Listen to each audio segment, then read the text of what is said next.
So, good morning once again. आज मैं 10th class English chapter the tree, ये जो पोइम जो है बाय एंड्रियन रिच ने इसको लिखा हुआ है, इसके बारे में मैं डिस्कस करूँगा और इसको मैं एक्सप्लेन करूँगा लाइन टू लाइन और उम्मीद करूँगा कि आपको ये समझ आएगी। तो सबसे पहले हम थोड़ा सा इस टाइटल के बारे में हम बात कर लेते हैं। ये जो इसका जो टाइटल दे रखा है द ट्रेस, और ये जो ट्रेस जो पोइम जो है ये एड्रिन रिच ने इसको लिखा हुआ है। और जो एड्रिन रिच जो हैं she is a feminist and radical poet. So first of all you should be aware the meaning of feminist and radical. Radical का मतलब क्या होता है? देखो, फेमिनिज्म का मतलब क्या होता है? एक ऐसा बिलीफ, एक ऐसा विश्वास that women should have the same right and opportunity as man have. मतलब एक ऐसा बिलीफ जहाँ पर फीमेल को सेम अपॉर्चुनिटी मिले, चाहे वो सोशली हो, चाहे वो पॉलिटिकली हो, चाहे वो कल्चरली हो। तो एक सेम अपॉर्चुनिटी मिलना, जैसे कि मीन मैंस को हैं वैसे ही वुमेन्स को। आई होप आपको ये फेमिनिज्म का मतलब क्लियर हो चुका होगा। और रेडिकल का मतलब होता है, रेडिकल का मीनिंग होता है ये हम चेंजिंग के लिए हम इसको यूज़ करा जाता है। तो ये जो है ये और ये जो पोएम जो है इसका एक सिंबॉलिक मीनिंग है यहाँ पे, राइट। इसका जो है एक जो है सिंबॉलिक मीनिंग है। अब ये सिंबॉलिक मीनिंग मतलब यहाँ पे ट्रीज़ जो हैं ये एक एक्सटेंडेड मेटाफर यूज़ करा है। ये जो ट्री जो है ये एक एक्सटेंडेड मेटाफर यूज़ करा है। और ये किसके लिए यूज़ करा है? ये वुमेन के लिए यूज़ करा है। अब आपको यहाँ से भी आपको क्लियर हो रहा होगा कि जो एड्रिन रिच जो हैं ये एक फेमिनिस्ट हैं, तो ऑब्वियसली उसने वुमेन के बारे में इस पोइम को लिखा हुआ है। तो उसने ट्री का यहाँ पे जो कंपैरिजन जो करा है वो ऐसा वुमेन का करा है। तो यहाँ पे जो फिगर ऑफ स्पीच जो है वो मेटाफर यूज़ हुआ है, एक्सटेंडेड मेटाफर। अब ये हमारी पोइटेस जो है ये बताना क्या चाहती है? ये इसमें ये बताना चाहती है कि जो वुमेन जो हैं have rested, healed and recovered. मतलब ये हील्ड हो चुकी हैं, रिकवर्ड हो चुकी हैं, और अब वो रेडी हैं वो मूव करने के लिए। उनका जो मेन जो प्राइमरी पर्पस जो है उसके लिए वो रेडी हैं, right, to renew the empty forest of mankind. तो वहाँ पर वो जाने के लिए रेडी हैं। तो एड्रीन रिच ये यहाँ पर कहना चाहती हैं कि जो वुमेन जो थी वो पहले इंडोर ही रहती थी, वो अंदर ही रहती थी, और अब कम्प्लीटली वो जो है वो प्रिपेयर्ड हो चुकी हैं, उन्होंने काफ़ी चीज़ें सीख ली हैं, और अब जो है वो बाहर मूव आउट करना चाहती हैं, और जो उनको जैसे चीज़ चाहिए वो उसके लिए वो कम्प्लीटली रेडी हो चुकी हैं। तो सेम चीज़ जो है इस हम पोइम के थ्रू हम अंडरस्टैंड करेंगे। तो जहाँ पर ये ट्रीज़ का, जब मैं ये ट्रीज़ वर्ड यूज़ करूँगा तो ट्रीज़ का जो सिंबॉलिक मीनिंग जो रहेगा वो वुमेन रहेगा। चलो हम पोम को शुरू करते हैं। अब यहाँ पे बोल रहा है कि can there be forest without trees. Mean क्या कोई ऐसा फॉरेस्ट हो सकता है जहाँ पर कोई ट्रीज़ ना हो? Where are the trees in this poem. इस पोइम में ये ट्रीज़ कहाँ है? And where do they go, और वो कहाँ जाना चाहते हैं। तो ये जो दे रखा है यहाँ पे, इसका आंसर हमको यहाँ से मिलेगा कि वो ट्रीज़ कहाँ हैं और वो कहाँ जाना चाहते हैं। अब हम फर्स्ट स्टैंजा पे आते हैं। अब इसमें क्या लिखा है? The trees inside are moving out into the forest that was empty all these days, where no bird could sit, no insect hide, no sun bury its feet in shadow, the forest that was empty all this night will be full of trees by morning। देखो यहाँ पर जो है, यहाँ पर जो poetess क्या बताना चाहती है? पोइटेस यहाँ पे बताना चाहती है कि ट्रीज़ जो हैं, मीन जो ट्रीज़ जो हैं ये मूव कर रहे हैं। मतलब ट्रीज़ जो हैं ये मूव कर रहे हैं out of the confine of the house. मतलब जो रेस्टेड हैं, जो घर पे हमने उनको रखा हुआ है, अब वो जो ट्री जो हैं वो फॉरेस्ट की ओर जा रहे हैं। मीन जो हमने जो अंदर जो ट्रीज़ रखे हुए हैं वो फॉरेस्ट की ओर जा रहे हैं। The forest that was empty all these days, और वो फॉरेस्ट जो कई दिनों से खाली है। तो यहाँ पे स्पेसिफिकली यहाँ पे वुमेन की बात करी हुई है। अगर हम ट्रीज़ की अगर हम बात करते हैं वो तो मूव ही नहीं कर सकते हैं, तो यहाँ पे सिंबॉलिकली इसको वुमेन के लिए रेफ़र करा हुआ है। तो सिंपल सी बात ये कि जो वुमेन इनडोर थी, अब वो बाहर जो है वो मूव कर रही हैं। Where no bird could sit, mean वहाँ पर कोई भी वर्ड जो है वो बैठ नहीं सकता है। क्यों नहीं बैठ सकता है? क्योंकि वर्ड्स की बैठने की जगह जो है वो ट्रीज़ होती हैं। अब जंगल में अगर वो ट्रीज़ नहीं है, अगर पेड़ ही नहीं है, तो उनको बैठने के लिए जगह नहीं होगी।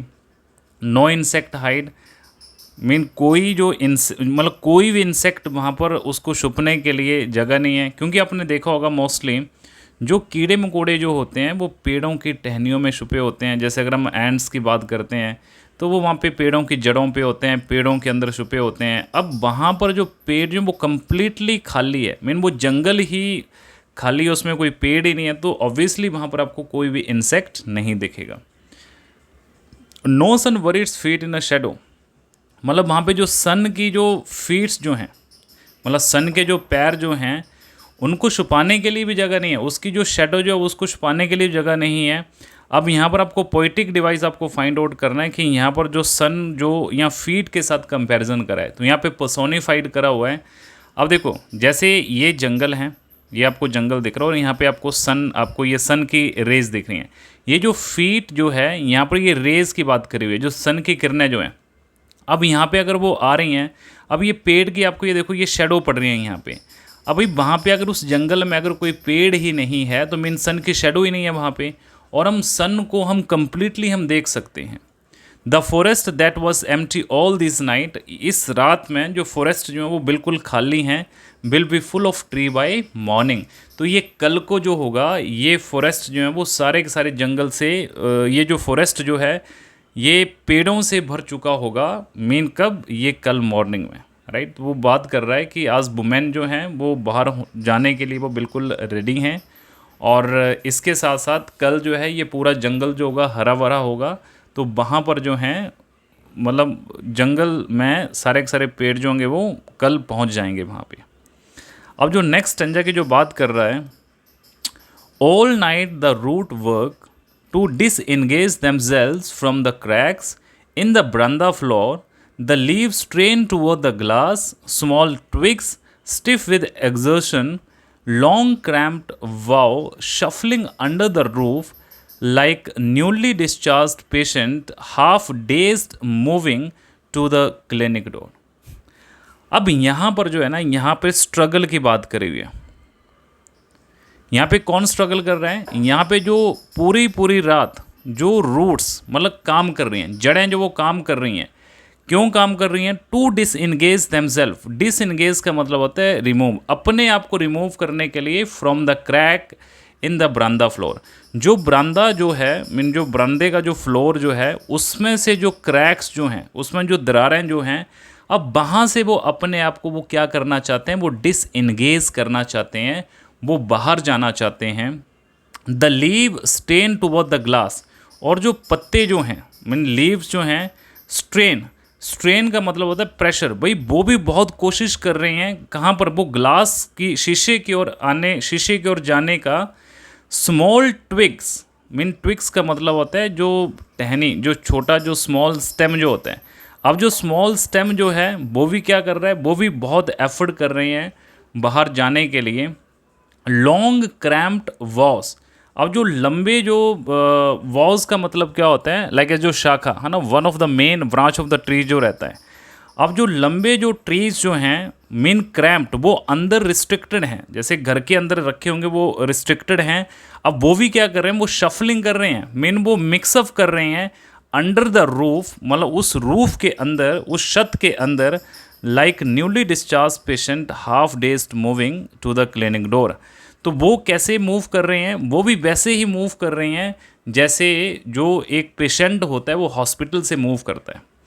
अब जैसे यहाँ पर जैसे वो जड़ें जो हैं, टहनियाँ जो हैं, जो लीव्स जो हैं, स्ट्रेन जो हैं, जैसे वो घर से बाहर जाने का मूव कर रहे हैं। और यहाँ पर जो कंपैरिजन जो करें इनका, वो न्यूली डिस्चार्ज पेशेंट के साथ कंपैरिजन करें। अब वो जो है ना, वो न्यूली डिस्चार्ज पेशेंट के हैं, वो क्या हैं? हाफ डेज्ड हैं। डेज्ड का मतलब क्या होता है कि कन्फ्यूज्ड हैं, या तो वो अंडर मेडिकेशन है, और वो भी क्या कर रहे हैं? वो मूव कर रहे हैं टू द क्लिनिक डोर, और वो भी ये चाहते हैं कि भाई जल्दी जल्दी से हम हॉस्पिटल से निकलो और हम घर जाएं। जैसे होता है कि जब हम हॉस्पिटल में होते हैं तो हमको यही लगता है कि बस हम थोड़े से सही हो जाएं फिर हम अपने घर की ओर निकलें। तो यहाँ पर जो है, यहाँ पर भी ये फिगर ऑफ स्पीच क्या यूज़ हुआ है, ये हम अगली पार्ट में हम बात करेंगे। तो देखो यहाँ पर आप ये देख सकते हैं, यहाँ पर आप जो है ये देख सकते हैं कि ये जो ट्रीज़ जो हैं, ये जैसे आपका ये जो इसकी जो जड़ें जो हैं ये क्या कर रही हैं, मूव आउट कर रही हैं, मीन इस बरामदे के फ्लोर से ये बाहर जाने की कोशिश कर रही हैं और ये फुली फोर्स मतलब पूरा जोर लगा रही हैं कि हम भाई बाहर बाहर निकल जाएं, हम जंगल की ओर निकल जाएं। तो यहाँ पे इस पिक्चर के थ्रू आप ये समझ सकते हैं इस वाले पूरे पूरे स्टेंजास को। अब हम थर्ड स्टेंजा की हम बात करते हैं। अब यहाँ पे क्या लिखा हुआ है कि I sit inside, door open to the veranda, writing long letters in which I scarcely mention the departure of the forest from the house. The night is fresh, the whole moon shines in a sky still open. The smell of leaf and lichen still reaches like a voice into the room. यहाँ पर पोइटिस क्या बोलना चाहती है, एंड्रिन rich क्या बोलना चाहती है कि I sit inside door open the बरामदा, भाई मैं अंदर बैठी हुई हूँ, मैं वो जो बरामदे का जो ओपन डोर जो है वहाँ बैठी हुई हूँ और लॉन्ग लेटर लिख रही हूँ। अच्छा, in which I scarcely mention the departure of the forest from the house, उसमें मैंने ये स्केर्सली का मतलब होता है बिल्कुल ना के मात्र, भाई मैंने मेंशन ही नहीं करा है, मैंने उल्लेख ही नहीं करा है, जो डिपार्ट कर रहे हैं, जो ट्री जो वो जंगल की ओर जो जा रही हैं उनको मैंने अपने लेटर में लिखा ही नहीं है, उसके बारे में मैंने बात ही नहीं करी है। The night is a fresh, भाई नाइट जो है वो बिल्कुल फ्रेश है, रात बिल्कुल फ्रेश है। द होल मून शाइन्स, अब पूरा पूरा जो चांद जो है वो चमक रहा है, वो शाइन कर रहा है। इन स्काई स्टिल ओपन, और वो खुले आसमान में। The smell of leave and lichen, अब ये जो स्मेल जो है ना, खुशबू जो है लीव्स और लाइकन की, देखो लाइकन का मतलब क्या होता है, ये आपको दिख रहे हैं, ये जैसे आपको ये पेड़ दिख रहा है पूरा पूरा ये, और पेड़ के अंदर जब ऐसे ऐसे जब वो उगते हैं ना, ये जैसे हम इनको बोलते हैं a very small grey or yellow plant that spread over the surface or row walls and trees and does not have any flower, मतलब बहुत छोटा भूरा या पीला पुष्प इन पौधा जो चट्टानों, ये देखो ये आपका पेड़ है, ये इसका पूरा पूरा जो है वो बॉ है। तो इसमें देखो ये निकल रहे हैं, ये वाले ये हैं लाइकन, इनको हम बोलते हैं लाइकन। तो जो लीव्स और लाइकन की जो स्मेल आ रही है ना, still reach like a voice into the room, तो ये एक वॉइस के फॉर्म में उसके रूम में पहुंच रही है, और इससे ये पता चल रहा है कि मूव्स, मतलब वो जो ट्रीज जो हैं वो मूव कर रहे हैं, कहाँ मूव कर रहे हैं, वो जंगल की ओर मूव कर रहे हैं, वो फॉरेस्ट की ओर मूव कर रहे हैं। सो आई होप ये वाला स्टंजा आपको समझ आ चुका होगा। अब हम अगले स्टंजा की हम बात करते हैं। अब देखो आगे क्या बोल रहा है, my head is full of whisper which tomorrow will be silent, listen the glass is breaking, the trees are stumbling forward into the night, winds rush to meet them, the moon is broken like a mirror, its pieces flash now in the crown of the tallest oak। यहाँ पे एंड्रीन rich क्या बताना चाहती है कि मेरा head जो वो फुल ऑफ विस्पर है, मीन बिल्कुल विस्पर का मतलब क्या होता है, लाइक इस ये मरमर है ना, बिल्कुल शांत है, वो फुसफुसा रहा है कुछ ना कुछ। तो अब देखो ये स्टेटमेंट जो है ना, ये बिल्कुल उसके ऑपोजिट में है ये, राइट। ये जो स्टेटमेंट जो दे रखी है, mean the object which are different from each other. अब अगर आप देखो, अगर वहाँ पे अगर ट्रीज जा रहे हैं, बोल रहे हैं कि उसकी साउंड आ रही है, उसकी स्मेल वहाँ पर आ रही है। अब यहाँ पे बोल रहे कि my head is full of whisper, यहाँ पर भी कोई फिगर ऑफ स्पीच है, ये हम अगली वीडियो में हम बात करेंगे। मेरा हेड जो है ये फुल ऑफ विस्पर है, मतलब ये बिल्कुल मतलब कुछ फुसफुसा रहा है, मतलब वो जो मर्मर करके जो साउंड जो रहती है। विच टुमारो विल बी साइलेंट, और कल ये बिल्कुल साइलेंट हो जाएगी। अब ये क्या बोल रहा है कि लिसन, भाई सुनो। अब ये रीडर्स को हमें बताना चाहता है कि भाई इसको ध्यान से सुनो। The glass is breaking, glass टूट रहे हैं, मीन जो ट्रीज जो हैं वो बाहर की ओर जा रहे हैं, फॉरेस्ट की ओर जा रहे हैं।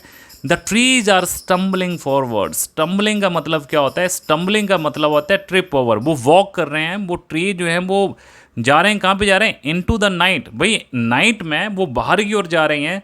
Wind rush to meet them, और हवा जो है वो उनसे मिल रही है। अब देखो जब हवा चल रही है, पेड़ों के साथ हवा चल रही है, तो वो क्या कर रहे हैं, वो मतलब वो मिल रही हैं the moon is broken like a mirror. अब मून जो है ना, यहाँ पर मून का कंपैरिजन करा है, किसके साथ करा है कि लाइक अ मिरर, बोले चंद्रमा जो है, चांद जो है वो टूट चुका है, किसके जैसे, जैसे शीशा टूटता है। यहाँ पर भी हमारा पोइटिक डिवाइस है, moon is broken like mirror, its piece is flash now in the crown of the tallest oak. अब देखो ये जो है एक ओक जो रहता है, एक large strong generally use for making furniture, तो ये ओक है, ये अभी जंगल में पहुंच चुका है और इसने ये जो मून जो है ना इसको पूरा पूरा कवर कर लिया है। अब इसकी जो ऐसे लग रहा है कि ये जो इसके देखो यहाँ पर देखे तो इसके पीसेस दिख रहे हैं, यहाँ पे अलग अलग पीसेस देख रहे हैं, तो मून जो है बोलती है शीशे की तरफ टूट चुका है। और ये जो है कि इसके टॉलेस्ट जो ओक वाला ट्री जो है, इसने इसको अलग अलग पीसेस में जो है वो अलग कर दिया है। आप यहाँ से देख सकते हैं, ये पीछे आपको ये मून दिख रहा है और यहाँ पे ये बिल्कुल पीसेस में दिख रहा है ना, ये बीच बीच में दिख रहा है। पहले तो ये जो थे वो बिल्कुल खाली था, ये जंगल खाली था, तो अब बोलते ओक, यहाँ पे ट्री वहाँ पर पहुँच चुके हैं और ये ट्रीज ने इसको बिल्कुल पीसेस में जो है वो इसको डिवाइड कर दिया है, इसके अलग अलग जो है वो पीसेस कर दिए हैं। तो मैं उम्मीद करता हूँ कि ये पोएम आपको अच्छे से समझ आ चुकी होगी। अब जब पोएम के बारे में बात करूँगा तो हम उसमें सिर्फ और सिर्फ पोइटिक डिवाइस के बारे में हम बात करेंगे, राइट। So thank you. अगर आपको ये समझ आया है तो आप अपने दोस्तों को भी आगे शेयर कर सकते हैं। Thank you so much.